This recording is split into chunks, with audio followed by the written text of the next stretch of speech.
झूठे ज्ञान को लेकर हमेशा ही सतर्क रहना चाहिए, क्योंकि इसे अनदेखा करना घातक हो सकता है। यह तो एक किस्सा है, लेकिन अगर इसका आपको उदाहरण देखना है तो वह है हमारा पड़ोसी मुल्क पाकिस्तान। क्योंकि पाकिस्तान के हिसाब से 1965 की जंग में पाकिस्तान सेना ने भारत के कई इलाके जीत लिए थे और भारत हार की कगार पर था। तभी उसने यूनाइटेड नेशन में मदद की गुहार लगाई। लिहाजा बड़ा दिल दिखाते हुए पाकिस्तान ने जीते हुए सारे इलाके भारत को वापस लौटा दिए। यह तो एक नमूना मात्र है। अब दूसरा किस्सा सुनिए। 13वीं सदी तक पाकिस्तान के दायरे में पूरा उत्तर भारत और बंगाल आ चुका था। अलाउद्दीन खिलजी की हुकूमत में पाकिस्तान का इलाका बढ़कर दक्षिण तक पहुंच गया था। वहीं 16वीं सदी में औरंगजेब के समय पर तो पूरा भारत मानो गायब हो चुका था और पाकिस्तान में समा गया था। अब इससे पहले आपको ये सारी बातें बकवास लगे, यह साफ कर देना जरूरी है कि यही इतिहास है। यह इतिहास है पाकिस्तान के स्कूल और कॉलेजों में परोसे जाने वाला इतिहास, जिस कारण से वहाँ के युवाओं में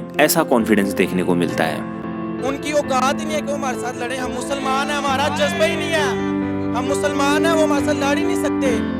यह तो पाकिस्तान की किताबों में एक छोटा सा किस्सा है। यहाँ तक कि भगत सिंह, जो कि खुद लाहौर में पैदा हुए, और महात्मा गांधी, जिन्हें भारत में सिर्फ यह कहकर गोली मार दी गई कि वे मुस्लिम और पाकिस्तान का समर्थन करते थे, इन्हें तक भी वहाँ पर विलन बनाया गया है। इसके साथ साथ पाकिस्तान की किताबों में कई ऐसे सारे किस्से हैं जिन्हें सुनकर आज तो खुद जिन्ना भी अपनी हंसी नहीं रोक पाएंगे। इन सब की चर्चा आगे हम इस वीडियो में करेंगे, लेकिन उससे पहले यह जान लेते हैं कि जिन्ना, जिन्हें पाकिस्तान में फादर ऑफ नेशन कहा जाता है, जिन्होंने पाकिस्तान को कहा था कि यह मुस्लिम, हिंदू, सिख और सबका घर है, आखिर उनके ही इस देश में इतना सारा जहर कैसे घोल दिया। आप आजाद हैं, आजाद रहें।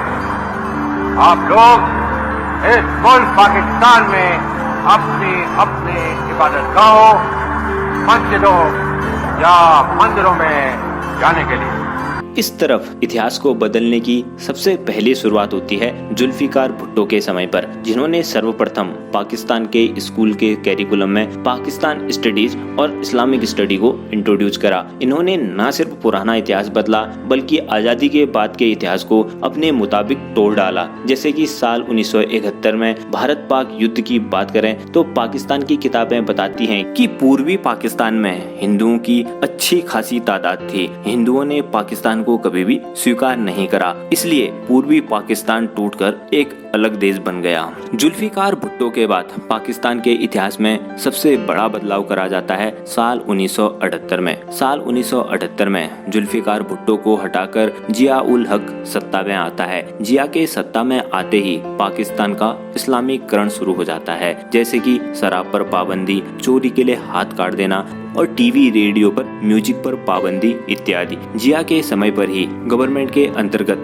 शरिया डिपार्टमेंट का गठन होता है, जिसका मुख्य काम था कि मदरसों और इस्लामिक शिक्षा पर सही तरीके से जोर दिया जाए। इसके साथ साथ स्कूलों की किताबों पर इस्लाम को लेकर काफी ज्यादा जोर दिया जाने लगा, जिस कारण से पाकिस्तान की किताबों का इतिहास पूरी तरीके से बदल दिया गया। साल 1965 की जंग का जो उदाहरण मैंने आपको शुरुआत में बताया था, वह पाकिस्तान के नॉर्थ वेस्ट फ्रंट प्रोविनेंस के 5वीं की टेक्स्ट बुक में लिखा गया है। इसके साथ साथ 16वीं सदी में भारत को पाकिस्तान दिखाने वाली बात भी MD जाफर की book A text book of Pakistan studies पर लिखा गया है। पाकिस्तान की इतिहास की किताबों में इंडस वैली सिविलाइजेशन के बारे में तो बातचीत करी गई है, लेकिन इसके बाद हुए बुद्धिज्म, जैनिज्म या अशोका या गुप्ता एम्पायर के बारे में कोई भी बातचीत नहीं करी गई है। इसके बाद पाकिस्तान का इतिहास शुरू होता है 7वीं सदी से। MD जाफर की किताब, जिसमें मोहम्मद बिन कासिम को पहला पाकिस्तानी बताया गया है। इसके बाद हुए भारत पर मोहम्मद गजनी के आक्रमण को भी पाकिस्तान की किताबों पर